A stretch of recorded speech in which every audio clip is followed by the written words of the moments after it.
In this guide video, I'll be showing you the procedure on how can you download Flipkart app.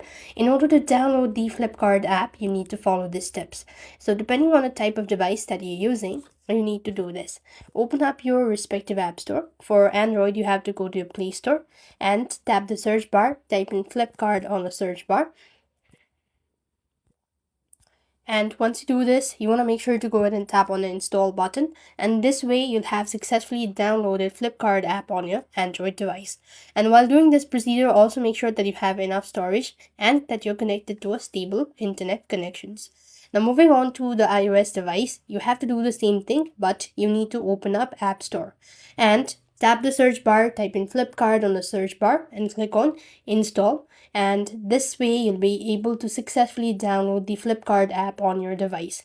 That's all for this video. I hope the video was helpful. Make sure to like, share and subscribe. Thank you for watching. See you in the next video.